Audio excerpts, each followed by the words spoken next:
Hi, this is Kaisar from Rank Ninja. In this video, I am going to show you a very useful tricks of Canva. Maybe some of you already know these tricks, but most of the people are struggling about this.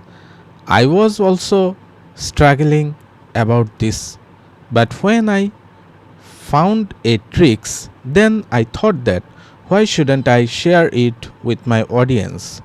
So before start, if you are new to my channel, please subscribe my channel. It really inspire me a lot to create more useful video for you. So let's back to Canva. Here I am logging into Canva. So I'll show you how you can resize a object without any hassle.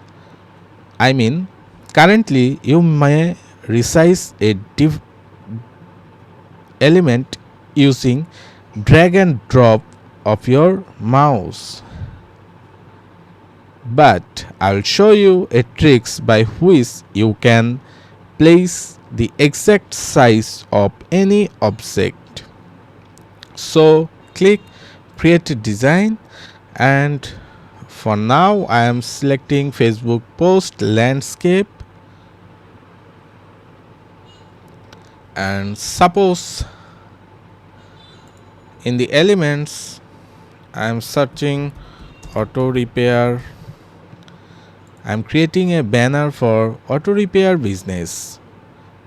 So select any image and set as background, and the text expert auto repair mechanics. I'm changing the color of the text to make it visible, and now okay, and this is not my topic actually. You might place your phone number and web address in the banner that you created using Canva. I also do that, and most of the people do it. Suppose for showing phone number I use this icon, but the problem is here.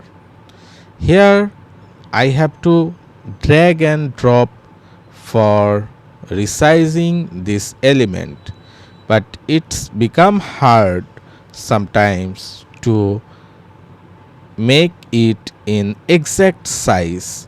So I will show you a tricks so that you can get rid of this. So follow me. Suppose I want this to size 76, and I need another elements for showing web address, and I want the two element exactly same size. So how to do that? If I use drag and drop, it become harder sometimes to maintain the exact size, and also it is time consuming. So let's see how I make it exact size. Just click on the element and select position, and make sure you are in arrange tab, and here is the width. As this is a square element, the ratio is already locked. So suppose I want this 76 pixel width, and the height will be also 76 pixel, and this one I also want 76 pixel. So again, position and arrange, just make it 76. Wow, it's magic. Now these two elements is exact same size. In this way you can resize any object and get rid of the painful drag and drop. So if you like my video, please hit the like button. Thank you for today.